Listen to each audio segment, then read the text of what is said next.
오늘 하나님의 말씀 주제는 영광입니다. 영광에 대해서 관심이 있습니까? 아멘. 아멘 안 한 분은 어떤 거예요? 영광이 임하길 소망합니까? 영광이란 말은 우리가 참 많이 사용하는데 과연 우리가 그 영광에 대한 말은 많이 하는데 왜 이렇게 생소하고 생경한지, 우리가 그 말씀 앞에 그 모습 속에 우리가 살아가는 것이 너무 부족하기 때문에 우리가 어렵게 느껴지는 것은 내가 모르기 때문에 그러거든요. 영광이라는 사실을 들어는 많이 봤지만 그것이 나에게 체험되고 체득되지 않으면 어렵게만 느껴지는 것입니다. 그래서 우리는 오늘 이 영광이라는 설교를 하려고 준비하면서 제 마음속에는 정말 우리 성도님들이 이 영광이란 그 말 자체 속에서 큰 기쁨이 나타나고 우리 안에 영이 충만해지는 그 사모함이, 말씀을 들으려고 하는 그런 마음이 있으면 얼마나 좋을까. 정말 참된 그리스도인들의 삶을 살아내려면 이런 영광스러움을 우리가 경험해야 되는 거 아니겠습니까? 그래서 삶을 그리스도인이라고 하면서도 왜 하나님의 자녀답게 살지 못하고 왜 이런 모습으로 우리가 늘 사는가? 아픔이 있잖아요. 하나님의 자녀답게 삶을 살아내는 그런 종들, 오늘 말씀을 들으면서 그런 은혜가 있기를 주님의 이름으로 축복합니다. 그래서 오늘 영광에 대한 말씀을 감당할 수 있는, 제 자신도 감당할 수 없는 메시지죠. 사실상 성경에서 가장 장엄한 주제가 영광, 영원, 이런 메시지일 거예요. 왜? 천상의 언어들인데 천상에 있는 것들을 인간의 지상의 언어로 표현한다는 게 이게 얼마나 어렵겠습니까? 우리의 모든 지식과 지식을 다 동원한다 할지라도 하늘의 것을 우리가 다 어떻게 알겠어요? 알 수 없는 것을, 그리고 저도 목사라고 해도 하나님의 영광을 다 경험하지 못하고 전하는데 한계가 있을 뿐이고요. 그리고 말씀의 영광이란 말씀을 우리 성도님들이 과연 받을 만한 그릇이 되어질까? 이런 마음에 사실 영광이란 말씀을 전하기가 조금 벅차오른 것도 있습니다. 여러분, 하늘의 영역에 있는 그 영광이 이 땅에 침투해 들어오시면서 이 강권적인 하나님의 은혜로 우리에게 부어주시는 그 현현하심, 이게 바로 영광 일터인데 그 영광을 과연 우리가 얼마나 우리가 바라고 그 영광을 위해서 살아가려고 하는가. 출애굽기 33장 18절에 보면요, 주의 영광을 내게 보이소서. 모세가 그런 고백을 해요. 그러니까 주님이, 하나님 뭐라고 하시냐면 내 영광을 보고 살아날 자가 없느니라 그래요. 내 영광을 너는 볼 수 없다. 보는 순간에 살아날 자가 없다. 그리고 그 반석의 그 사이에 두고 손을 덮고 주의 영광이 지나가셨다 그러잖아요. 에스겔도 그 영광, 주님을 만나는 그 순간 속에 1장에도 나오고 3장에도 나와요. 7일 동안 두렵고 떨림으로 있었다 그러는 거예요. 주의 영광을 보니 두렵고 떨림이 그렇게 충만해지는, 요한도 그랬죠. 죽은 자같이 되었다 그러잖아요. 이사야도 마찬가지고요. 주의 영광을 보니 저주로다, 그런 거, 화로다. 나는 망하게 되었도다. 내 입술이 하나님 앞에 깨끗하지 못하기 때문에. 여러분, 주의 영광을 본다는 자체가 우리가 과연 그 영광을 받아들일 수 있는 그런 그릇들이 우리 속에 있을까? 하나님의 임재가 우리에게 나타날 땐 실제적으로 일어나고요, 우리의 죄와 그리고 우리의 한계가 다 드러나게 되는, 그럼 이 영광에 대해서 우리는 말씀을 선포하지 못하나? 그렇진 않아요. 하나님께서 이 영광은 가벼운 주제는 아니지만 우리에게 찾아오시는 거예요. 이 영광 가운데 우리를 초대하시고요, 그 영광을 보기를 원하시는 거예요. 그 영광 보실 준비 됐습니까?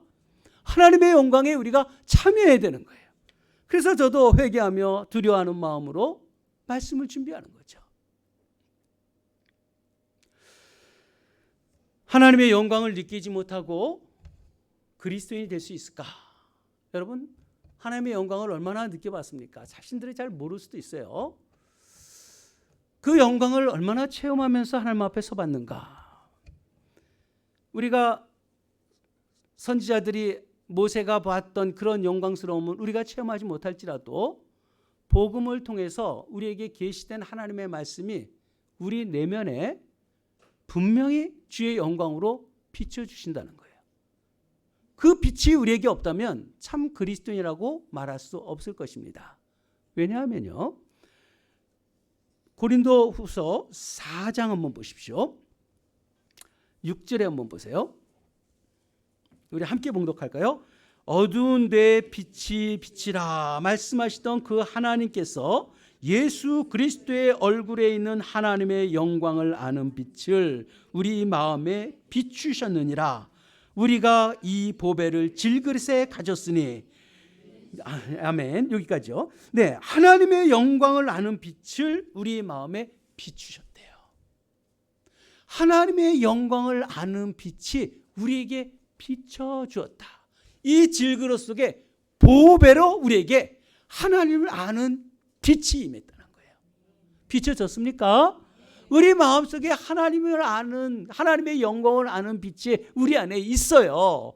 이것이 바로 하나님을 믿는 사람들의 모습인 것입니다. 이 모습이 우리에게 나타나는, 지금까지 우리가 신앙생활하면서 주의 영광을 보지 못하고 우리가 살아오는 그런 모습이 아니라 진정 주님께서 말씀하셨기에 내가 그리스도인이라면 이 영광이 내 안에, 내 내면에 그 빛이 내 안에 있는 이런 하나님의 자녀들로서의 삶이 있기를 축복합니다. 영광이란 말이 무엇일까? 성경에서 영광의 개념이 뭘까? 구약에서도 영광이란 말 나오고 신약에서도 영광이란 말 나오죠. 구약에서 영광은 히브리어로 카도시라고 하죠. 카보드라고 하죠. 이 카보드라는 말, 그리고 신약의 헬라어로는 독사라는 말을 써요. 근데 이 카보드라는 말은 어원적 의미는 무겁다라는 의미예요. 무겁다. 이 무겁다라는 것은 그저 질량의 언어가 아니라 하나님의 그 존재의 언어로 보면 돼요. 하나님의 어떤 분인지 그 무게감이라는 거 있잖아요. 우리가 하나님 마음은 하나님의 어떤 분이라는 것, 이 무게감으로 우리에게 임하시는, 그래서 하나님에 대한 존재감의 그 압도적인 실제성, 압도적으로 느껴지는 그분의 실제를 느껴지게 되고, 그분이 너무 명확한 하나님의 절대적인 가치와 완전성과 완벽함, 이 모든 것을 이야기할 수 있는, 이 카보드라는 것은 그래서 어떤 허상이 아니에요. 어떤 관념에 있는 것이 아니라 실제적인 우리에게 압도하는 하나님의 그 무거운, 그것이 우리에게 임한다는 거예요. 여러분, 그 영광 속에 이 하나님을, 하나님의 그 거룩함, 그 거룩함과 경외심이라고 할 때, 그런 영광스러움을 경험할 때 그런 마음이 우리에게 확 들어오지 않습니까? 이런 느낌이 그 안에 있는 거예요. 카보드란 말을 수 있어요. 이 독사라는 것은 이 신적 밝은 빛이죠. 이 탁월한 하나님의 나라의 그 찬란한 경이로운 빛을 얘기해요. 그 빛이 임하는, 그래서 모든 그 빛을 통해서 모든 허물과 죄악들이 다 제거되어지는, 우리의 허물들이 깨끗이 살아간 것 같지만 우리가 얼마나 더럽고 추한지를 다 드러내게 되는, 이게 바로 하나님의 영광, 독사, 그 빛 속에서 우리가 보게 되어지는 것입니다. 그래서 영광이 우리에게 임하면 사실 설명할 수가 없어요. 이해할 수도 없고, 이해해서 영광을 얘기하는 것도 아니에요. 그저 비춰지는 거예요. 그 빛이 우리에게 비침입니다. 그 비침이 우리에게 있으면 하나님의 영광이 우리에게 임했다는 것을 내가 경험하면서도 인간의 언어로 표현할 수 없는 그 충만함이 우리에게 들어있는 거예요. 하나님 믿는 사람들 속에 그런 모습이 있고, 엄청난 실제를 다 담아낼 수는 없지만 그 영광은 우리에게 있다는 것입니다. 사랑하는 우리 송준수 집사님이 힘들고 아프고 이제는 위경 속에 있잖아요. 그 아픔 가운데서 인생을 어떻게 살아가는가. 우리도 곧 그렇게 떠나잖아요. 떠나요. 우리가 곧 떠나는데 나의 인생은 과연 어떻게 살았는가 한번 그런 생각을 해보셨어요? 모든 다른 사람이 나에 대해서 어떻게 살았다고 이야기해 줄까? 아니 우리가 하루를 살더라도요. 저녁 때 주무실 때 그런 생각 안 하세요? 내가 오늘 하루를 어떤 의미를 두고 내가 살아왔는가? 그 생각 안 하십니까? 하루를 돌이켜보면서 오늘 내가 어떻게 살아왔는지, 주의 나라를 위해서 무엇을 했는지 이런 마음을 우리가 갖게 되잖아요. 우리가 어떤 의미를 두고 살아간다는 것은 목적이 있다는 거예요. 나에게 어떤 목적을 갖고 살아왔는가? 여러분 우리가 인생을 살아가면서 어떤 목적을 두고 하루하루를 살아가고 죽음 앞에서 나는 어떤 목적을 성취했는가를 돌아보는 시간들을 갖게 되지 않습니까? 여러분 이 목적이 뭡니까? 이게 바로 우리에게는 영광이에요. 영광을 향해서 가는 거예요. 하나님의 영광, 우리의 존재 자체가 어떤 목적을 향한 삶이잖아요. 그러면 어떻게 살아갈 것인가? 아버지 영광을 보기를 원하나이다. 그래야 되는 거 아니겠어요? 아버지 영광을 보기를 원하는 그런 삶을 우리가 살아가야 참된 하나님의 자녀라고 말할 수가 있을 것입니다. 그러면 우리는 이 영광을 어떻게 볼 수 있을까? 오늘 말씀을 외웠으면 참 좋겠어요. 저도 말씀을 전하기 전에 이 말씀을 다 암송하거든요. 말씀 암송하는 말씀 중에서 아주 탁월한 말씀으로 제 마음속에 잘 심겨졌어요. 이 말씀이 얼마나 귀한 말씀인가. 그래서 마을장님들에게도 외우시라 그랬어요. 과연 어떻게 외웠는지 모르겠습니다. 이 말씀이 외우면 이게 얼마나 귀한 말씀인가. 먼저 우리가 하나님의 영광을 만나기 위해서는 첫 번째는 성령이 우리 안에 계셔야 돼요. 17절 보면 주는 영이시니 주의 영이 있는 곳에 자유가 있느니라 하잖아요. 주의 영이 계신 곳에 자유함이 있다. 주는 영이시다. 여러분 주의 영이 우리에게 들어온다. 여러분 이것도 놀랍죠. 이 시공간을 뚫고 이 제한적인 우리의 몸속에 들어오시는 하나님의 초월적 임재가 주님이 우리 안에 오신다는 거예요. 이거 너무 놀라운 거 아니에요? 하나님의 영이 어떻게 이 제한된 우리 몸 속에 우리 안에 교회 속에 들어와 계실까? 여러분 이걸 안다면 우리가 함부로 우리의 행동을 하겠습니까? 교회 속에 이 성령이 우리에게 들어오셨다는 거 우리가 안다면 교회를 얼마나 소중히 얘기했습니까? 이 말씀이 우리에게 임했어요. 하나님의 영이 우리에게 거하시는데 그곳은 자유가 있대요. 여러분 이 자유라는 게 무슨 자유인가? 정치적 자유, 사회적 자유, 그리고 일생에 살면서 이것저것 매여 있는 이런 자유를 얘기하는 게 아니라 죄와 사망에서 벗어난 자유를 얘기해요.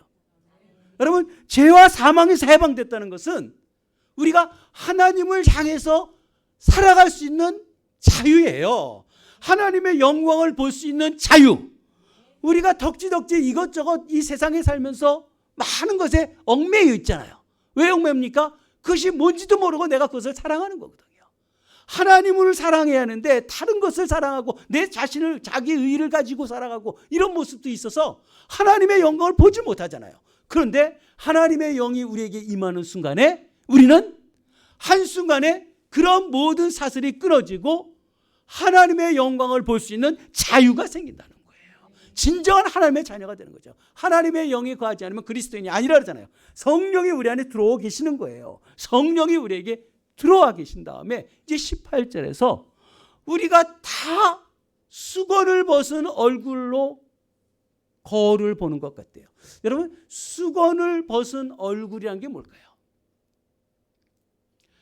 성경 그 앞에 좀 읽어볼게요. 14절 한번 봅니다. 우리 함께 봉독할까요? 그러나 그들의 마음이 완고하여 오늘까지도 구약을 읽을 때 그 수건이 벗겨지지 아니하고 있으니 그 수고는 그리스도 안에서 없어질 것이다. 여러분, 마음이 완고해 갖고요, 수건으로 덮여 있어요. 우리가 진리를 알아가지 못하는 거죠. 베일에 쌓여져 있는 거예요. 혹시 우리 속에 이 베일에 가려져 갖고 있진 않는가? 그런데 이게 언제 벗겨져요? 그리스도 안에서 없어진다 그러잖아요. 그리스도 안에서 없어져요. 15절 있습니다. 오늘까지 모세의 글을 읽을 때 수건이 그 마음을 덮었도다. 하나님의 말씀을 받는데 수건이 덮여 있대요. 16절 우리 한 배 큰 소리로 읽어봅시다. 그러나 언제든지 주께로 돌아가면 그 수건이 벗겨지느니라. 여러분, 수건이 벗겨진다. 언제든지 어디로 돌아가면? 주께로 돌아가면. 그리고 오늘 17절 말씀 나오는 거예요. 주는 영이시니 주의 영이 계신 곳에 자유함이 있다. 여러분, 이게 무슨 뜻이에요? 다 수건을 벗은 얼굴이라는 것은 우리에게 수건이 걸려져 있는데, 이 수건을 벗는 것은, 이 수건이 벗게 되어지는 것은 곧 예수 그리스도의 복음이 우리에게 들어와 있는 거예요. 예수 그리스도의 성육신, 시메아에 말씀드렸잖아요. 다윗의 뿌리요 자손이란 말씀, 근원이신데 언약의 성취로 오셨잖아요. 하나님이 사람이 되는 이 엄청난 대사건이 우리에게 있다는 사실을 알고, 그분이 십자가에 달려 죽으시고 부활하시고 승천하시고 다시 오실 것이라는 것을, 이 복음을 우리가 붙들고 있는 게 수건을 벗는 거예요. 여러분, 이렇게 벗겨져 있습니까? 성령이 우리 안에 내재하여 주시고 성령이 우리를 자유케 하신 다음에 복음의 능력이 나에게 충만해지니까 그 다음에 어떻게 돼요? 뭘 봐요? 거울을 보는 것 같이 뭘 봐요? 주의 영광을 본다는 거예요. 이 말씀이 얼마나 탁월한지 몰라요. 여러분, 뭘 봐요 지금은? 뭘 보는 거예요 지금요? 주의 영광을 보죠. 근데 주의 영광을 보는데 그 주의 영광이 거울처럼 본다는 거예요. 여러분, 거울을 보면 뭐가 보여요? 자기의 모습이 보이잖아요. 근데 거울을 보는 것 같은데 그 거울이 하나님의 영광이에요. 그 하나님의 영광을 거울같이 보니까 내 얼굴이 어떻게 돼요? 우리 얼굴에 하나님의 영광이 임하잖아요. 하나님의 영광이 우리에게 임하니까 그와 같이, 거울 보는 것 같이 주의 영광을 보니까 그와 같은 형상으로 변화되어진다는 거예요. 그와 같은 형상은 누구예요? 하나님의 영광이 우리에게 변화되는 거예요. 여기서 변화라는 것은요, 말 그대로 변태예요. 행동, 모습이 완전히 변화되는, 애벌레가 나비가 되어지듯이 변화되는 거예요. 완전 트랜스포메이션 되어버린 거예요. 완전히 변화되는 거예요. 우리의 얼굴로 있었는데 하나님의 영광을 내가 성령 충만해서 복음의 능력으로 충만해서 바라보니까 주의 영광이 나의 얼굴 속에서 영광이 나타나서 그 영광이 어떻게 돼요? 영광에서 영광에 이르니 하나님의 영광이 우리에게 임하고요, 우리의 모습이 하나님을 또 바라보고요, 이런 역동적인 하나님의 자녀로 변화되어진다는 사실이에요. 얼마나 놀랍습니까? 우리 자신들이 지금 별 볼 일 없는 것 같이 살지 말고 하나님의 영광을 볼 수 있는 성령 충만하고 복음이 충만하고 그런 가운데서 하나님의 영광을 바라보게 돼요. 당연히 영광을 바라보게 돼요. 그런 삶으로 하나님의 영광을 보니까 그 영광이 나에게 충만해지고 그 영광으로 다시 하나님 충만해지고 종말의 마지막에 있을 하나님의 영광스러움을 지금 실현하면서 우리가 이 땅에서 살아가게 되어진다는 거예요. 얼마나 놀라운 사실입니까? 저는 이 말씀을 달달달 외우는 거예요. 이 말씀이 얼마나 좋아요. 아, 하나님, 내가 성령으로 충만해야 되겠고 복음으로 하나님을 충만해서 내가 하나님의 영광을 바라보겠습니다. 그 영광을 거울처럼 바라보는데 그 영광이 저에게 임하고 그 영광이 또 하나님 앞에 나가고 이 역동적인 하나님의 백성으로 내가 살아가게 되구나. 이것이 뭐예요? 곧 주의 영으로 말미암습니다. 성령을 통해서 이런 일이 이루어진다는 거예요. 믿으십니까? 여러분, 이렇게 살아야 되지 않겠어요? 성령 충만한 하나님의 자녀들로서 우리가 삶을 사는 게 얼마나 신나는 일이겠습니까? 하나님의 자녀들이 이런 모습이 우리에게 있는 거예요. 성령의 체험과 또한 우리가 영광하고는 좀 구분을 할 수 있죠. 그러나 성령 체험 없이는 영광에 이르지 못해요. 성령 체험이라는 것이 어떤 수단이라고 본다면 영광은 목적이에요. 우리의 영광은 목적이에요. 그래서 우리는 성령 체험을 우리가 바라고 성령 안에서 코하는 게 당연하죠. 성령 체험은 우리의 감정적인 변화를 일으켜요. 그렇지만 이 영광은 우리의 자체 삶이 완전히 변화되어지는 거예요. 성령 체험은 일시적일 수 있어요. 그러나 영광은 계속 영광에서 영광에 이르잖아요. 이런 삶으로 계속 우리 속에서 삶을 성화되고 영화롭게 살아가는 이런 삶을 살아갈 수 있는 거예요. 영속적이죠. 이런 삶을 우리에게 주신 거예요. 얼마나 감사합니까? 세상에 있는 것으로 짤짤매면서 인생을 사는 것이 아니라 죽으면 어때요? 아프면 어때요? 어떤 환경과 여건이 상관없이 하나님의 영광 속에 충만할 수 있다는 것, 이게 우리의 삶이라는 거래요. 성경이 우리를 이것을 말씀해주고 있는 것입니다. 이러한 충만함이 우리에게 나타나는 하나님의 자녀들 되길 주님의 이름으로 축복합니다. 말씀 꼭 받으세요. 인생은 정말 이런 성령이 우리에게 임하면 더 이상 바랄 게 없어요. 저희 말씀을 보면서요, 성삼위 하나님께서 다 역사하잖아요. 성령의 충만함으로 우리에게 복음의 예수님이 복음으로 충만하게, 하나님의 영광으로 충만하게 우리에게 삼위 하나님이 일하심을 본문 속에서 또 보게 되면서 얼마나 놀라운 이 하나님이 우리를 위해서, 저와 여러분을 위해서 이렇게 애쓰시면서 성경 한 절 속에서 우리에게 은혜를 베풀려고 주시잖아요. 이런 말씀 외워야 되지 않겠습니까? 그래서 우리는 이 말씀을 받으면서요, 우리는 어떻게 살아야 할까? 답은 간단하죠. 성령 안에 사십시오. 성령을 소멸시키지 마십시오. 정말 그리스도인이라면, 여러분들이 그리스도인으로 그저 교회만 왔다 갔다 하는 것이 아니라 참 그리스도인으로 살아간다면 성령을 소멸시키지 말란 말이에요. 하나님이 기뻐하지 않는 거 하지 마세요. 하나님이 기뻐하는 것을 내가 행하려고 하는 이런 모습이 진정한 그리스도인 아니겠습니까? 그리고 하나님의 복음을, 우리가 복음이라는 것도요, 이 성육신과 십자가, 부활, 재림 이런 것들이 믿어지는 것은요, 이 성령의 역사거든요. 하나님이 성령으로 말미암아 따르잖아요. 성령이 우리가 예수 그리스도가 우리에게 이런 은혜와 사랑을 베풀었다는 것을 자꾸 묵상해야 되는 거예요. 그 복음으로 충만해야 되는 거예요.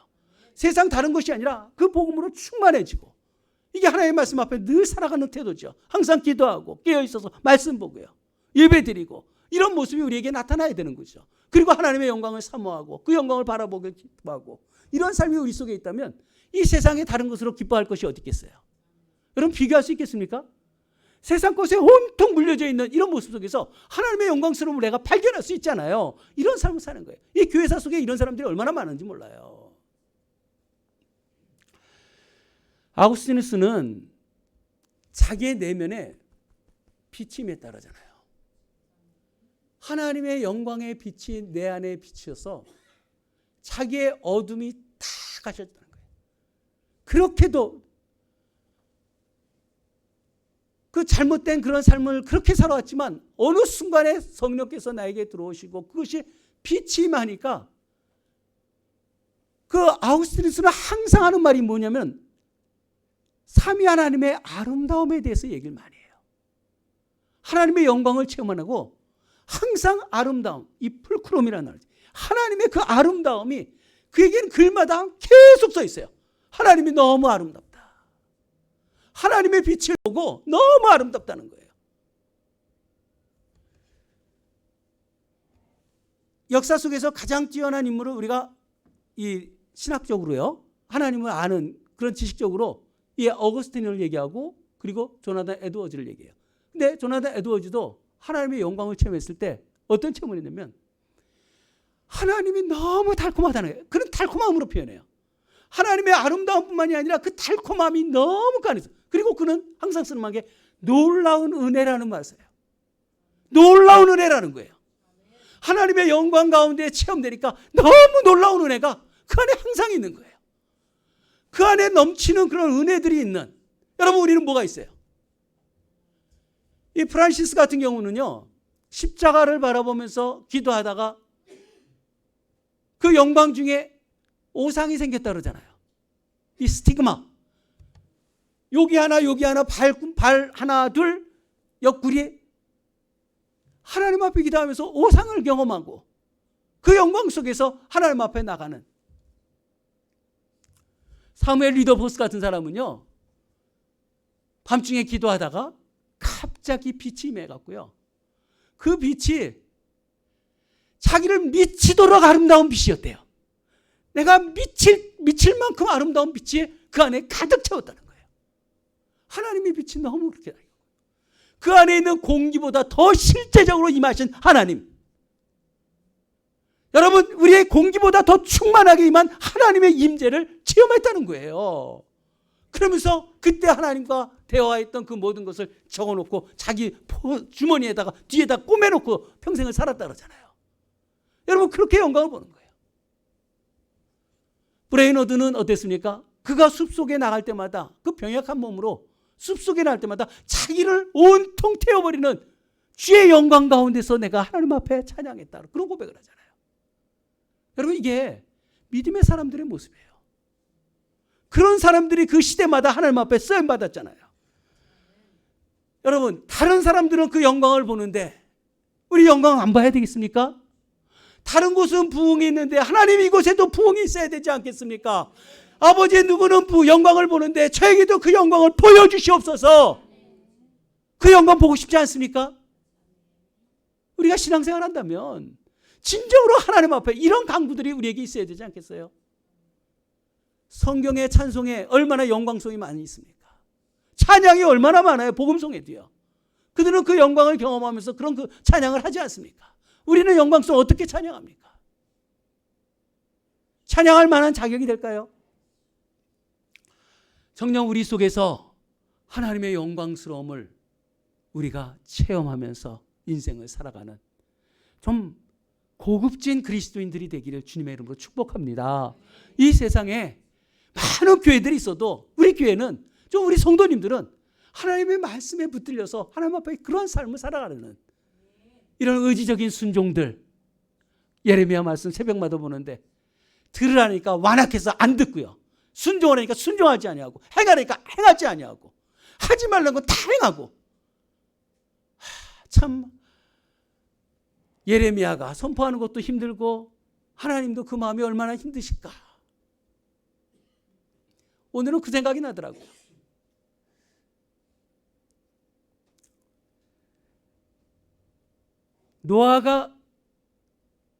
노아의 방주를 만들면서 얼마나 복음을 열심히 전했겠습니까?